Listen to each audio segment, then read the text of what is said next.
तो बिहार की सियासत से बहुत दिलचस्प खबरें आ रही हैं। एक नहीं कई खबरें आ रही हैं, लगातार आ रही हैं, बार बार आ रही हैं। और खबर यह आ रही है कि नीतीश कुमार अब पूरी तरह से नीतीश कुमार फंस चुके हैं। ना सिर्फ मोदी और अमित शाह के चक्रव्यूह में, बल्कि एक और खबर यह आई कि चिराग पासवान ने भी बहुत दिलचस्प तरीके से नीतीश कुमार को फंसा दिया है। कैसे, वो आगे हम आपको बताएंगे। लेकिन जो खबर अंदर खाने आ रही थी, वो खबर अब सियासत की सतह पर आ गई है। वो खबर क्या है दोस्तों? अब वो खबर ऐसी है कि जो विपक्ष के चेहरे हैं, आरजेडी हो या पीके हो, खुले तौर पर बीजेपी को चुनौती दे रहे हैं। और चुनौती ऐसी कि बीजेपी पसीने पसीने हो रही है। मोदी और अमित शाह जो चक्रव्यूह रच रहे थे, उस चक्रव्यूह पर रायता फैला दिया है आरजेडी ने और पीके यानी कि प्रशांत किशोर ने। तो ऐसा क्या चैलेंज दिया, पहले चैलेंज पर आते हैं और फिर उसके बाद चिराग पासवान ने क्या खेल किया उस पर भी आएंगे। और नीतीश कुमार ने भी कैसे एक जोर का झटका धीरे से दिया, वो भी पीएम मोदी के 2 दिन के फ्लॉप रोड शो के बाद, जहां पर कुर्सियां खाली थी। वो तो सबने देखा, लेकिन उसके बाद क्या हुआ वो भी बताएंगे आपको। तो सुनिए एक एक खबर को। पहले शुरुआत करते हैं विपक्ष से। विपक्ष यानी कि आरजेडी से, विपक्ष यानी कि पीके से, विपक्ष यानी कि उस मुद्दे से जिसको लेकर अब बीजेपी की कमजोर नब्ज आरजेडी दबा रही है। कैसे, मालूम है आपको? कमजोर नब्ज ये कि पीएम मोदी 2 दिन के बिहार के दौरे पर थे, जैसा आप सबने देखा। कुर्सियां खाली थी, वो भी आपने देखा।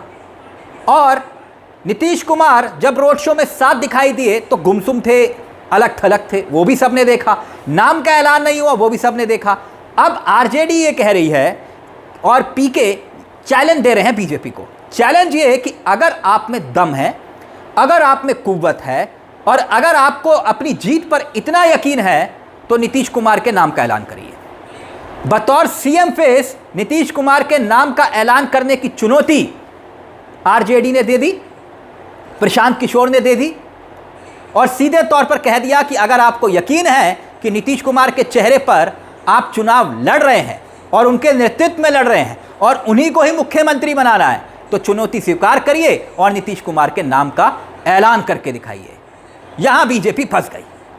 फंसी इस तरह से है दोस्तों, फंसने के पीछे का कारण यह है कि पीएम मोदी जब रोड शो के दौरान, आपने देखा होगा जहां पर फ्लॉप रैली भी हुई, विक्रमगंज की मैं बात कर रहा हूं, तब उस दौरान एक बार भी नीतीश कुमार को सीएम बनाने का ऐलान नहीं हुआ। नीतीश कुमार गिड़गिड़ाते रहे, नीतीश कुमार ये कहते रहे कि भाई बस करिए, अब मेरे नाम का ऐलान करिए।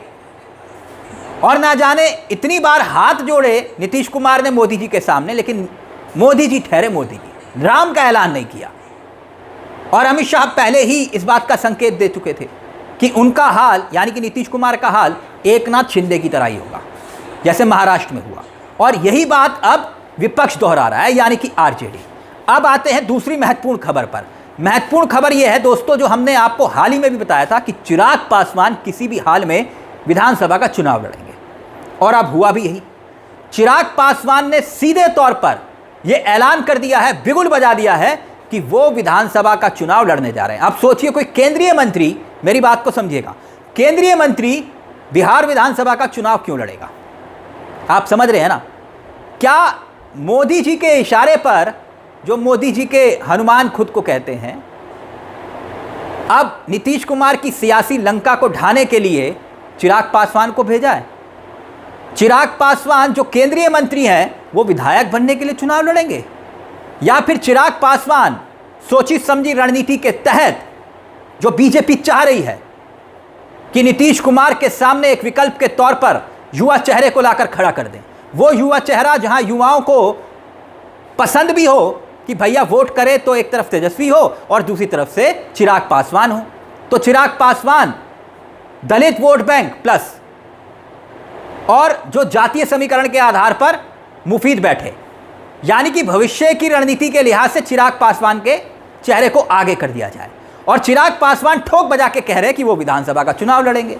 यानी ये आ गई एक और बड़ी खबर।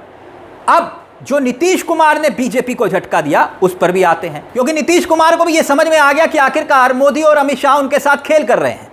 और अब इस खेल को, यानी कि इस चक्रव्यूह को भेदने के लिए नीतीश कुमार ने भी अपना एक सियासी चक्रव्यूह रचा, या फिर ये कहें कि उस चक्रव्यूह से बाहर निकलने के लिए नीतीश कुमार ने भी एक सियासी दांव चल दिया, क्योंकि रैली फ्लॉप हुई। नीतीश कुमार ने भी देखा कि भाई मोदी जी तो आए लेकिन रैली फ्लॉप हो गई, कुर्सियां खाली थी, तो अब क्या करें, हाथ भी जोड़ लिए, पैर भी पड़ लिए, लेकिन मोदी जी हैं कि नाम का ऐलान करने को तैयार नहीं। तो क्या किया नीतीश कुमार ने दोस्तों? नीतीश कुमार ने यह किया कि जो वक्फ, आपको याद होगा वक्फ की सियासत हो रही थी, वक्फ कानून आया तो ये लगा कि जेडीयू बगावत करेगी, जेडीयू कहेगी कि मोदी जी नहीं, वक्फ कानून को लेकर अपना स्टैंड पीछे खींचिए। लेकिन हुआ क्या, संजय झा और लल्लन सिंह दोनों नतमस्तक हो गए बाबा शरणम गच्छामी, बीजेपी के आगे।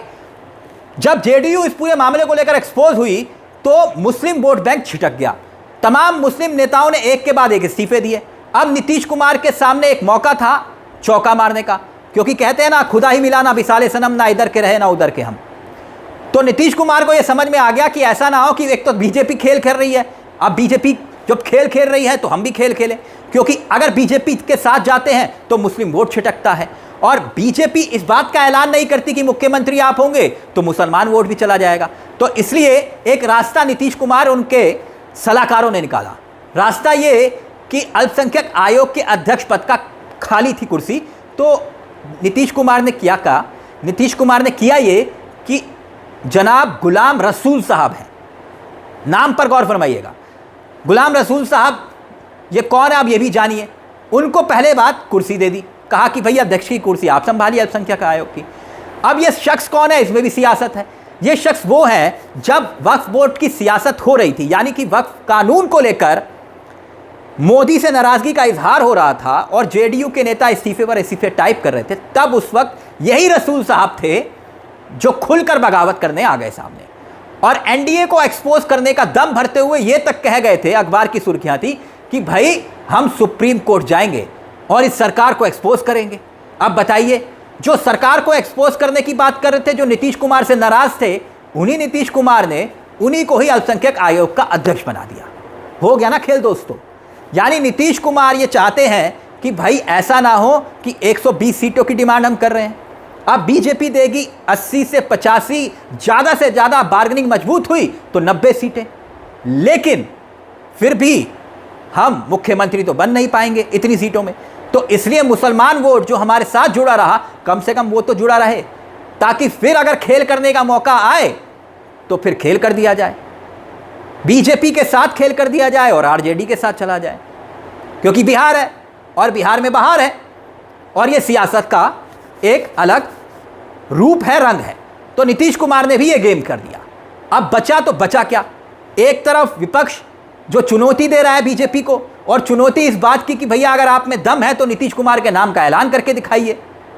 आरजेडी कह रहे हैं, पीके कह रहे हैं, चिराग पासवान अलग गेम खेल गए।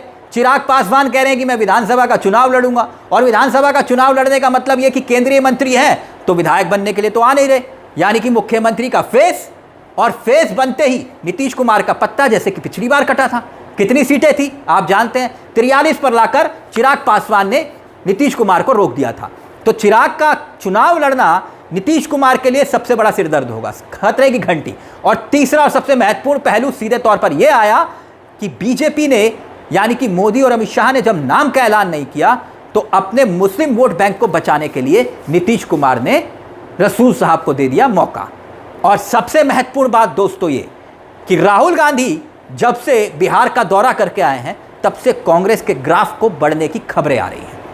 कई नेता कांग्रेस के हाथ को थाम चुके हैं, यानी कि सियासी अलार्म बज रहा है।